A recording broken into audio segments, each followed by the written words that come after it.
CashFlow Diary Podcast, episode 320. Welcome to yet another exciting episode of the CashFlow Diary Podcast, the podcast that teaches you insider tips, tactics, and strategies for creating leverage streams of cash flow into your life. Learn from top-performing entrepreneurs, business owners, investors, and thought leaders from across the globe as they share their secrets to success. Like what you learn on this and other CashFlow Diary podcast episodes? Go to learninvestingnow.com and sign up to receive powerful tips and information that will help you succeed as an entrepreneur and investor. Now, here's your host, investor, entrepreneur, business owner, educator, speaker, author, and master facilitator of Robert Kiyosaki's cash flow game, Jay Massey. All right, ladies and gentlemen, welcome to another episode of the CashFlow Diary Podcast. I'm your host, Jay Massey, and I'm glad that you are here today because we are going to talk about something that, dare I say, some of you listening right now, if you are brave enough, you are going to be able to make some money within the next, 7 days. That might actually be generous. It might not even take you that long. And more importantly, you already have a lot of the resources you need in order to execute it. And today's guest is going to help you see that very thing. Many of you have heard of places like Uber. You've heard of sites like Airbnb. You've heard of things going around and you're like, okay, how can I participate? How does this affect real estate? And today's guest is going to help you enlighten yourself into the possibilities because she's done exactly that. Imagine having had over 1,000, that's one with 3 zeros, positive reviews, meaning at least 1,000 people have stayed in one of your properties or a property you control or with you and enjoyed it. And then getting paid for it and using it as a platform to be able to free yourself from your 9 to 5. I think you're going to learn a lot. Ladies and gentlemen, this is going to be one of those times where you're going to want to take lots of notes. So help me welcome Miss Sue Hoyuela. Sue, how you doing? Fantastic, Jay. Thanks for having me. I'm glad that you are here. So I'm going to ask you, though, a question that I tend to ask everybody the first time that they are here. Are you ready? I'm ready. Go ahead. Okay. I tend to look at today's entrepreneurs a lot like yesterday's superheroes. So, you got Batman, Robin, Wonder Woman, Black Widow. You get the idea. But I think entrepreneurs and superheroes have a ton of things in common. Chief among them, occasionally we get dressed up, and we go out and we use our special skills and abilities, observations, etc., to help other people with their problems, etc. And I also think, just like, superheroes, entrepreneurs have a beginning. For example, if you think about Spider-Man, before he was Spider-Man, he was kind of just taking photos, doing his own thing at the newspaper. So my question to you is, before the 1,000 positive reviews, before Airbnb came into existence, before you were out there in the short-term rental market, we want to know, who is Sue Hoyuela? Okay. Wow. That's really cool. I love painting the picture. I was just flashing back to my mild-mannered loan processing previous self. Your alter ego. Right. Sitting I like at it. a desk, working out of a trailer, processing loans to my heart's content back in 2008 when the real estate business was booming. Wow. Oh my goodness. Times were good.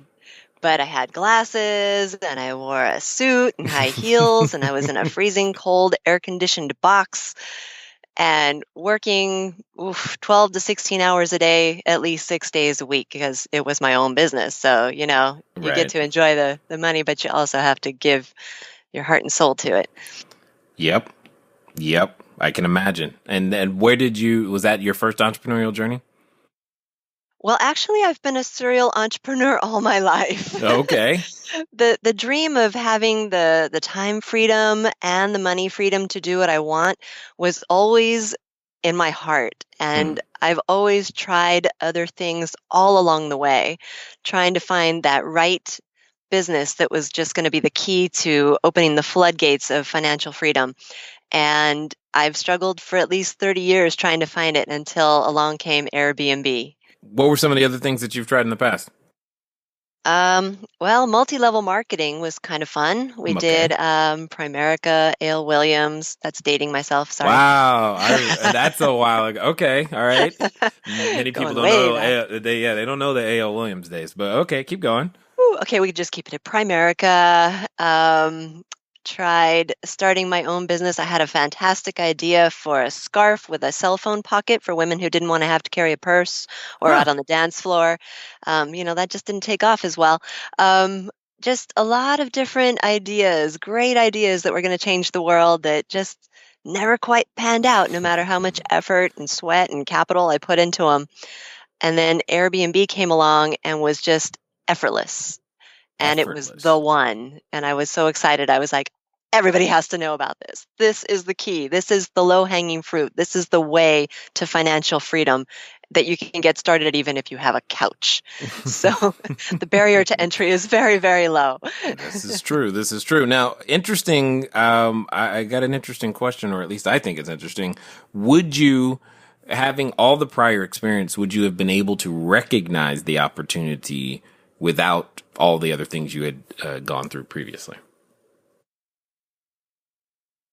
I'm thinking about that one. That's deep. We are the sum of our experiences. So I have to say, yes, on a level, all of the things that we learn along the way about, I guess mostly what doesn't work, eventually it helps to guide you towards the right things that do work. But to be honest, at the time when we first, heard about this mysterious website saying, oh, list a room for rent and they will come, we were like a little dubious, to say, okay, we're going to put this listing out there. Who's going to see this? Right. Who's going to want to come to the suburbs of LA? So at the time, it didn't seem like, oh, yes, this is it. But I don't know what you say, the planets aligned. I mean, the timing was perfect. Airbnb started in 2008 and we discovered it in 2011, right when it was kind of hitting that hockey stick of growth of awareness between supply and demand. And we just rode the wave to where it is today, which I think it's hitting a new hockey stick of growth. Right. But it was a good time to get started, to be one of the first adopters. Indeed, indeed. Now, for those who might not know, do us a favor and share with us what is Airbnb. Okay, yeah, it's amazing. Airbnb started in 2008, and it's a great story if you have a chance to go on the internet and Google how it began, because it was three guys and they wanted to go to a convention. I believe it was in San Francisco, and all of the hotels in town were booked solid. They couldn't find a place to stay. And one of the guys said to the other, man, right now I'm so desperate for a place, I'd sleep on an airbed on somebody's living room floor. And that's how the idea began of being able to allow people that have some extra space in their room, apartment, house, and list it on a website that somebody needing a place to stay could find and pay them and stay, similar to a hotel, but in someone's personal house. So that was how the basic concept began. Mm-hmm. In the early days, it was a little rocky. They had a little trouble getting traction until, again, another crazy idea. They decided to get to promote it with some different types of cereals that they came up with, Obama O's and something. It was during the Obama administration when he was running for office. And that was what helped kick the awareness up to the level where it caught on. And then it just took off like wildfire from there. Now, interestingly enough, okay, so that's 08. You said you discovered in 2011. So how did you discover, what led you to go, one, look for an opportunity, and then two, go, you know what, let's give this a try? Oh, yeah. Well, that was definitely the turning point in my life, because being on the front lines when the real estate bubble burst in 2008 and our loan processing business essentially dried up overnight, my husband and I, he was a real estate agent, we were working together, and we looked at each other, this deer in the headlights look like, okay, I think this real estate bubble just burst in our face. What do we do? And we said, well, real estate, the market goes in cycles and boom to bust. So clearly we're at the bust. Well, we'll just hold on until the boom comes back. So we stayed trying to do real estate for 2 more years. And in that time, we went through all of our savings. We lost a few properties, and we went deep into credit card debt until we had to wave the white flag. And we said, no, it's not coming back soon enough. We have to go back and get real jobs. And that was the soul-sucking moment to give up our freedom and have to go back to work for a boss. So we wound up going to work in a bottle decorating factory, and I became the customer care manager. My husband was the plant manager. And one day, as fate would have it, one of our vendors came in and sat in my office, and he started telling me about a duplex that they owned in Hollywood and this hobby that his wife had of renting out half to vacationing guests. And then he says, and the money I make and the money she makes covers our whole mortgage. And that made me say, wait a minute, stop. Go back. Right. The proverbial record scratch. You're like, what? Right? And so when he says, yeah, she uses this website, it's called Air BnB, I said, well, that sounds interesting. So I went home and I told my husband that night, hey, honey, I have this idea.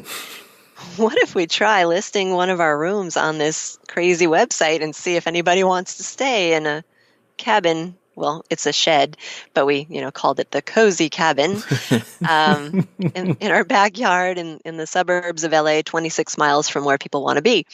And at the time, it didn't sound like it was going to really take off. But he says, right now we just need to find a way to make an extra $100 a month to put towards our debt because we've got to pay this off. That was our primary motivation, trying to pay off our $63,000 in debt we'd racked up and looking for a way to make an extra $100. And so we listed the cozy cabin and had our first guest within 7 days. And we had a continuous, steady flow of guests from that point on. And it amazed us. And at the end of the month, we hadn't made an extra $100. We'd made an extra $1,000 to put towards our debt. So we had gone from trying to find ways to earn an extra $100 by coupon clipping and recycling aluminum cans and selling things on Craigslist to all of a sudden this Airbnb thing just boom.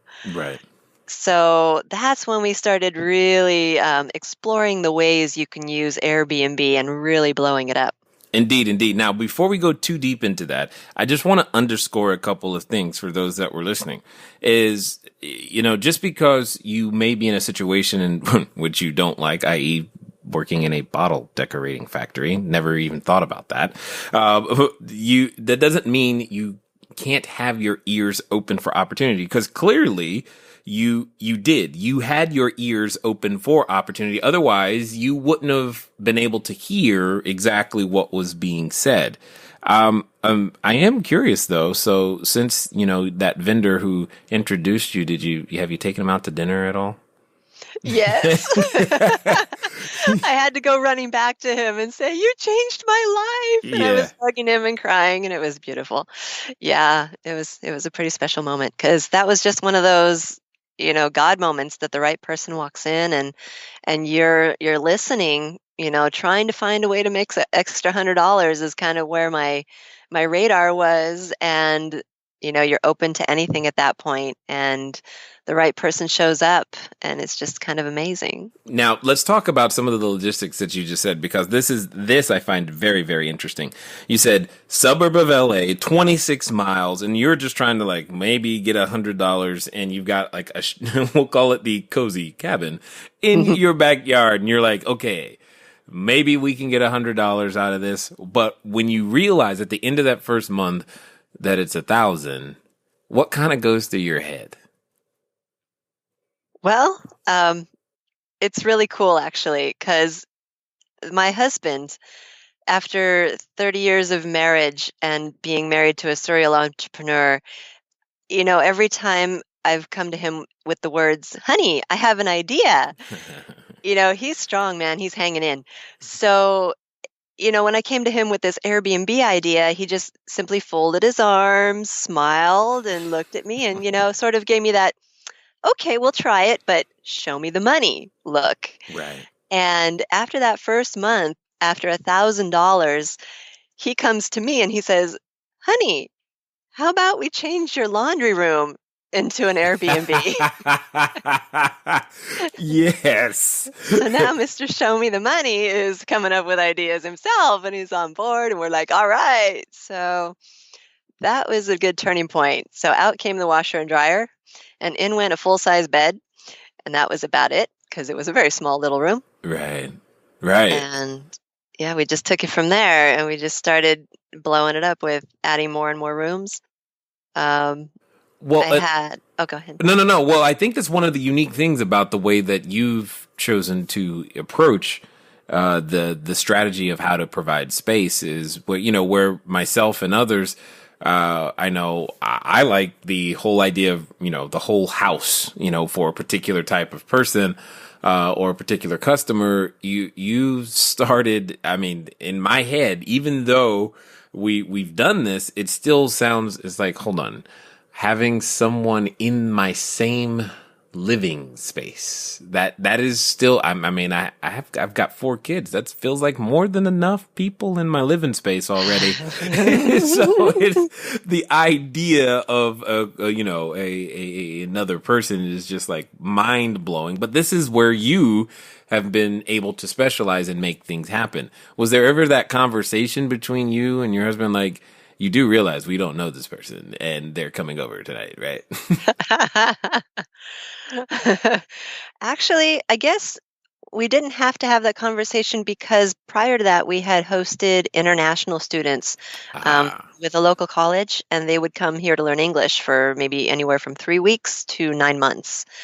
So we were used to having folks from all around the world stay with us, and our kids actually grew up in this environment of always having some international person at the dinner table. Oh. And it was a pretty cool experience for them to always be exposed to different cultures and different languages and different foods, and just learning to appreciate, how people can be so different, but all still be so much the same and just become such close friends, and it's a wonderful, wonderful experience to meet people and share what you have, and then they share back. And one of the things I say in my listings is, you're welcome to use my kitchen as long as you make enough food for everyone. Right. You can't just make cake for yourself. Yeah. Right. And it's great that people take me up on it. And we've had all kinds of awesome different foods from all these different countries, things you'd never imagine. And they're so delicious. And it's a really awesome experience. Sometimes I feel like I'm the guest. They get carried away with cooking and hosting me. And I'm like, wait a minute, this is awesome. So it's actually been an amazing positive experience having these quote unquote strangers in my house. One of the things though that Airbnb does is they've got their review system built in, and that is the key that makes it work, because this is a really cool thing to be able to stay with locals in their home in a foreign country, as far as, from a guest standpoint. It's a privilege. So knowing that they're going to be reviewed at the end of the stay means that how they behave is going to make or break whether they get to keep using Airbnb. Right. And that keeps them on their best behavior. Right. So we haven't had bad experiences with guests. They're always so considerate, should I take my shoes off before I come in, and they're just really, really respectful and appreciative and just so sweet. And I say that our guests leave footprints on our hearts because of the people that we've met. It's just been a mind-blowing journey that we never would have gotten to experience if it weren't for Airbnb. Indeed. So let's talk about this though. Okay, so you're starting, that first month ends. You end up with $1,000 more. Suddenly, husband's like, okay, let's convert. We're going to convert each room in this house. Let's go. We'll live in the lawn if we have to in order to make this work. How long does it take you now to stop doing the job, or what you call it, the soul sucking employment. I was like, wow, that's descriptive. So how long does it take to leave that behind and move on? What does that growth or expansion process look like for you? Yeah, I don't know if soul sucking was too strong of a word, but I guess from being self-employed to having to go back into slavery for a boss who says you're 2 minutes late coming back from lunch, you're like, oh God, that it was my primary goal to get free again too. So after Airbnb came along, we started with the cabin, then we added the the laundry room. My kids moved out and went to college a couple of months later, and that freed up 2 more rooms. So after having 4 rooms being rented on Airbnb, it was about 6 months into it that I looked at the finances and I realized that this Airbnb thing was generating the same amount of money that I was making in my full-time job. And I looked at it and I said, but wait a minute. It's only taking me about 10 hours a month to manage this little bed and breakfast. And I was doing all the cleaning myself and just answering the inquiries, and working, doing it from my office, answering them through the app on the phone and stuff. But my full-time manager job was taking me like 60 hours a week, and you don't get overtime. You know how that is when you're a manager. So I came to my husband and I said, honey, I have an idea. I'd like to quit my job. Here's another okay. Here go the crossed arms again. Right. And I said, really, I could show you the money. Trust me, if I would to free myself up and just have to work 10 hours a month to keep that money coming in that I've been making as a manager, but now I'm doing it as a Airbnb host, what could I do with the rest of my time? So that would have been a scary thought for most. But I went ahead and my husband said, okay, but we're gonna just save our paychecks for about 3 months just to be sure this is viable, because you think, well, this is a vacation rental and we don't have summer year round. Well, sort of in LA we do. But yes, we do. Tell the truth. Yeah. Okay. It's awesome all the time. Sorry for those of you listening to this while it's snowing. Exactly. No remorse. Anyways, but yes, we live in a paradise and we just happen to be lucky that way. So we wanted to make sure that there was going to be steady year-round income that we can count on and not just seasonal. So we started by hiding my checks, and after 3 more months, I didn't have to touch them. The money from Airbnb was steady, and that was the point where we decided, okay, I'm going to take the plunge. So after 9 months, I was able to quit my full-time job and dive into Airbnb full-time, and I started expanding and growing it and exploring all the different ways you can use Airbnb, and I came up with 6 different business models to date. Got it. Well, and this is good because I love the progress. You're hearing how you're going from one to more, and you've got an expansion plan.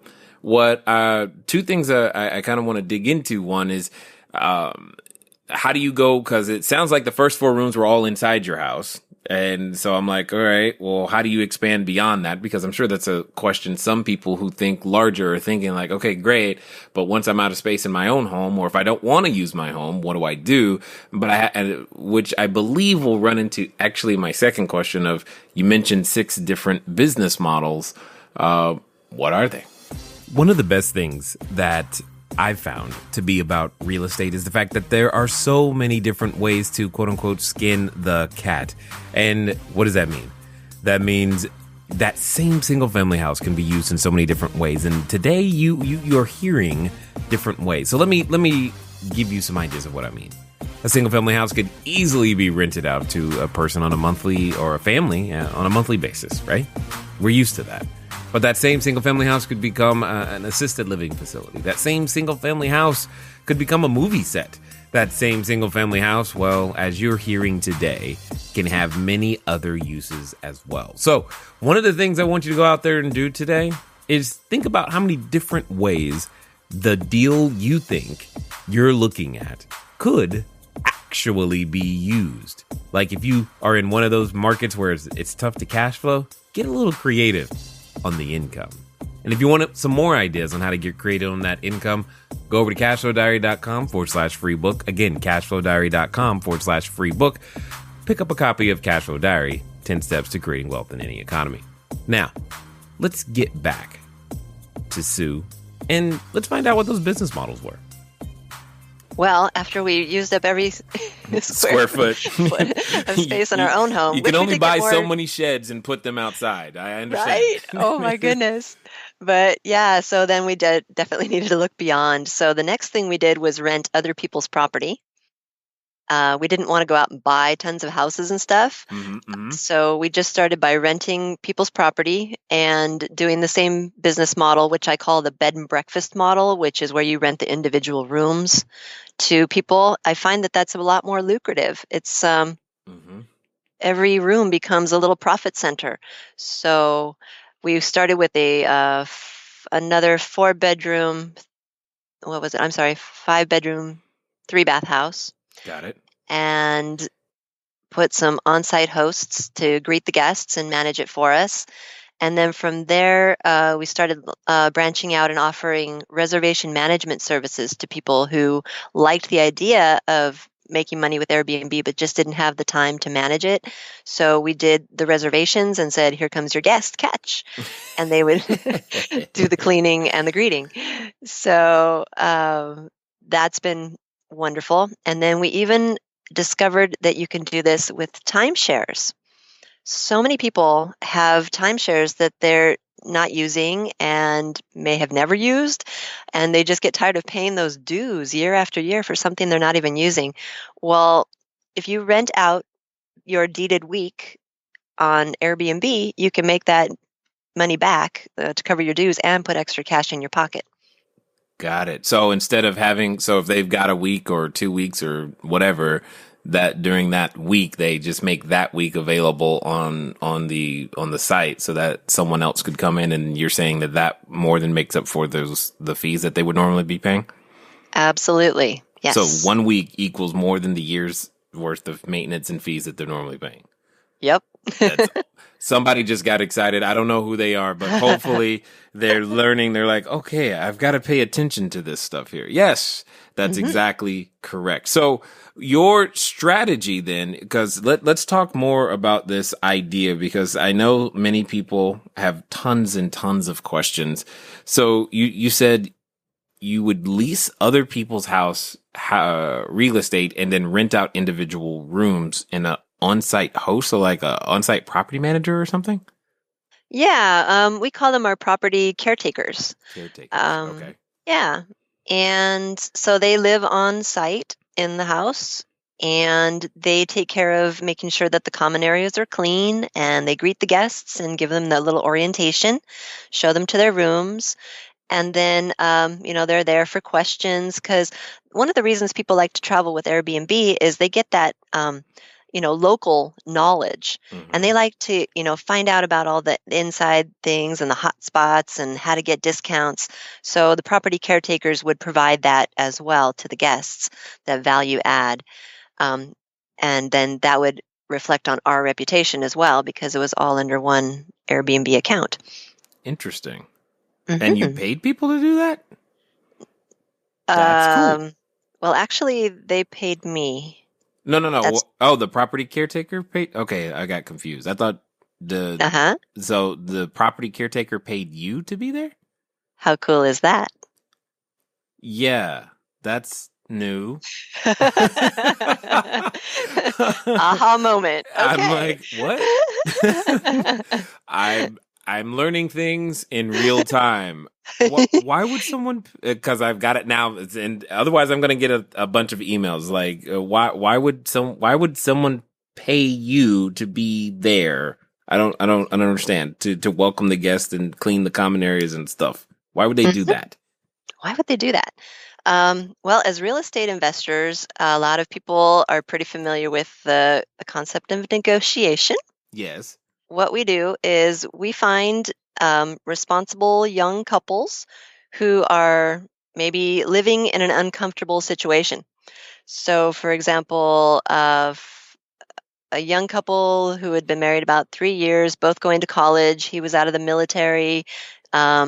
getting his degree, and they were both working full-time, staying in an apartment that was costing them $1,000 a month, and it had no air conditioning. And so I said, how would you like to come and live in our mini mansion Ah. and just pay $750 a month in exchange for greeting the guests and keeping the common areas clean, because it's your house after all. You do clean your house, don't you? Right? So that's normal. And then as you're living in the house, paying a reduced rent, you would have the opportunity to reduce your rent even further if you chose to take on the duties of cleaning the rooms in between guests and collecting that income rather than us paying some cleaners.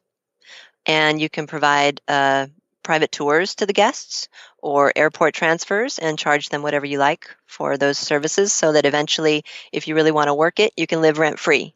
So that would be the opportunity I would put before them. Sue, Mm-hmm. you just made somebody smile. I don't know who, but I can hear, I know they're smiling, and I think right now we might have even just earned a review for the podcast, because they're like, oh my God, great ideas here. That is amazing. I love it when stuff like this comes out in the middle of an interview, and I get to learn and everybody gets to learn along with it. Here's the point, though. You just recognized opportunity and started solving problem. You had a problem because with a, what you call it, mini mansion, you are no one is no longer there on site. So you had to figure out a creative way to do that, and you solved somebody else's problem, i.e., living probably in a space that they would rather not live in, maybe just, the idea of saving. Hey, you can save some money and still do these types of things. So that, I think that's amazing, what you've managed to put together there. So Thank you. At one point, what would you say then? How many of these listings and rooms do you currently today? So you start out with, the one, then you kick out your washer and dryer, then you kick out your kids, and now you're expanding. How big does this get? As big as you want. I've also developed systems and automation along the way, so that now it's pretty much unlimited growth to be able to manage it however large I want it to go and however far I want it to go. It can be done in other countries. You just have to have the systems in place to manage it. Currently, I've got, I think 11 listings. Mm-hmm. And that's over 7 properties. You had to count. I love how you're counting. That was great. Because when you're renting the individual rooms, and then some of them you can do multiple listings. There's a lot of different aspects to it. So it varies. Yes. But it's always in a constant growth mode. So it's just very exciting and very fun. It's kind of addicting after a while. Talk about addiction factor. I say that Airbnb is like potato chips. You can't have just one. I know, right? No, you can't. That is very true.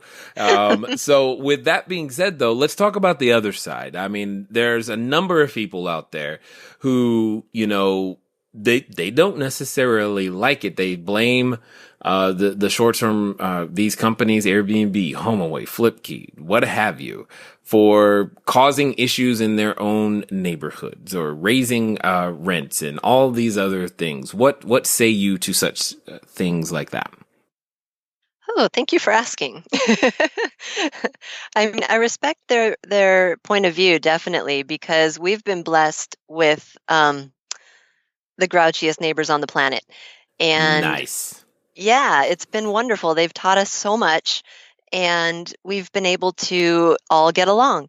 And I attribute that to putting the responsibility on the host to manage their guests. Mm-hmm. We've learned how to communicate with the guests to limit the annoyance factor to the neighbors as far as parking goes, as far as check-in goes, as far as noise goes.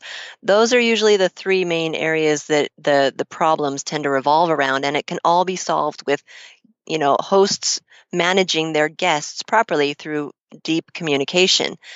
And Airbnb gives you all the tools to do that. There are no excuses. So one of the things that I also think of in terms of, so many people are just trying to stop Airbnb completely. and they're banning it. They're saying it's illegal. And it just reminds me of the Prohibition era when they said alcohol is bad. It should be illegal. But at that time, I mean, there was so much demand to consume it and to sell it that it only succeeded in driving it underground. And it didn't really make it go away. And then they finally decided to just make it legal and then tax it so that everybody could keep moving forward. And one of the things that they would say during Prohibition was that alcohol was dangerous. And, in the wrong hands, being used, not responsibly, it was dangerous. But it's really hard to say that about Airbnb and people staying in your home. It's not a danger to the neighbors. Yes, it's annoying sometimes, but we can't go as far as saying it's a danger. But one of the things that I find interesting is in the city of Los Angeles, they've been going back and forth and trying to ban it or limit the number of days that you can have people stay in your home, either in individual rooms or a whole house. And they passed it to go on to be voted on November 8th. At the same time, the city of LA approached Airbnb and sat down at the table with them, and they said, would you collect the occupancy tax for us automatically from every booking in our city and just remit it directly to us? And Airbnb said, sure, no problem, absolutely. So on August 1st, it went into effect. Now, any guests staying in LA, in addition to the normal rent and the cleaning fee, they're going to see the charge for occupancy tax included among the fees. And it's already just automatically collected by Airbnb and paid directly to the city without ever bothering the host. And the guests are happy to pay it, so it's not slowing down demand. And now the city is seeing, an income, a bump in their revenue of maybe $5 million because of this. So now the city has a vested interest in Airbnb continuing, and it's a win-win situation for everybody. And I would just be on my soapbox promoting it to hosts to be better managers of your guests and more respectful of your neighbors. And this could just go forward smoothly.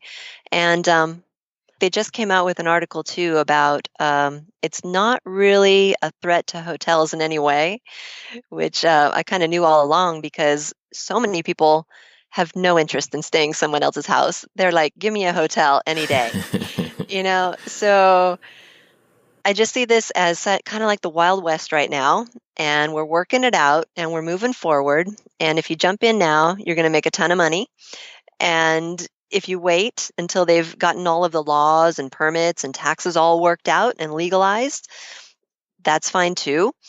But in the meantime, we can all make a ton of money. And even once it gets more streamlined, I guess you'd say, I'm sure we'll all be able to still make a ton of money anyways. Yeah. So there's never a bad time to jump in. Well, I like where you're putting the responsibility, to be honest. And in my experience, that I would agree with you is that a lot of the, we'll say, stories that people have heard are things that can be mitigated, that you, and to some degree, it's your first time trying to manage a property or people. You've never done that before. And you're like, oh my God, I didn't know people would be this way. Well, welcome to people. Yeah. The hospitality business. Yeah, if people, there's, somebody's got to be on the news. So, it happens. But I like the fact that you put the onus on the host, because again, that means there's something that we can do. There's something that can be done to help, educate and how to manage how to manage other guests and people and property in and of itself. Would you say that your prior experience with your rentals before, Airbnb has helped you in any way, shape, or form? Well, actually, all of my rental properties were in other states, and I had property managers doing it all for me. So I actually had no prior experience.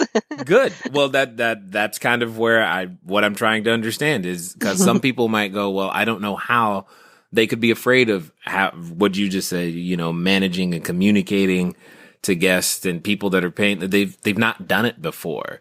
And they're like, that could be the very thing that's stopping them from moving forward. But what you're saying is that there shouldn't be a reason to let that stop you. But I'm assuming there's still a learning curve. Yes. Yes. There is a lot to learn, and that's where 5 years of experience have gotten me to the point of writing a book and creating an online course to help people to navigate all of that. And Airbnb is a very robust booking engine. They have provided so many tools to help hosts and guests communicate and make the whole process smooth just from beginning to end.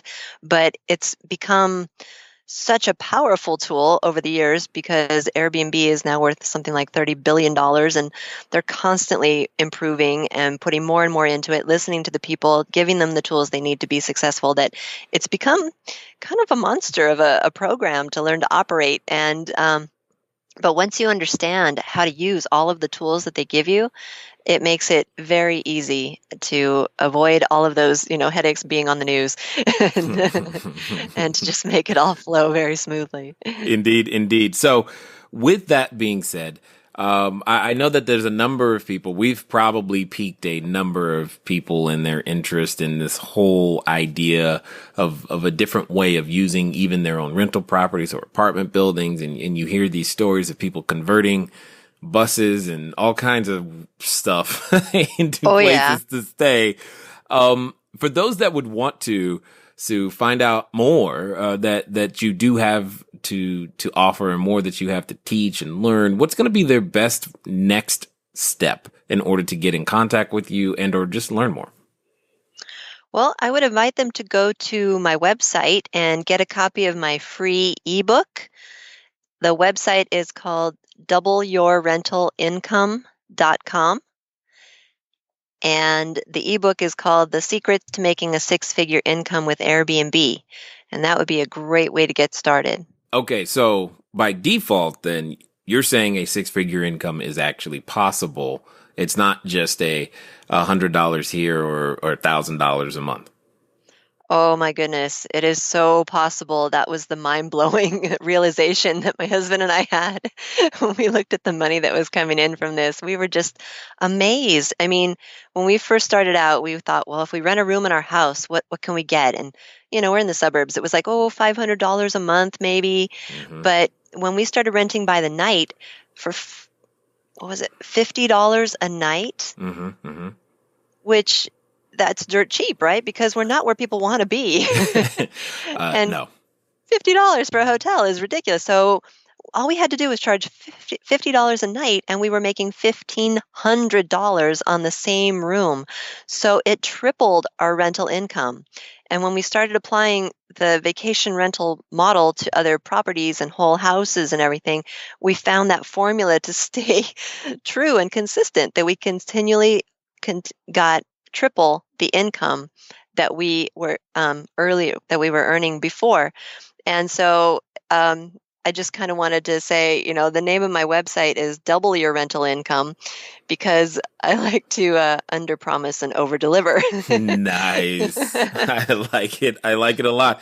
And that's been very, very true. So as we wind down here, I have a final question for you, if you will.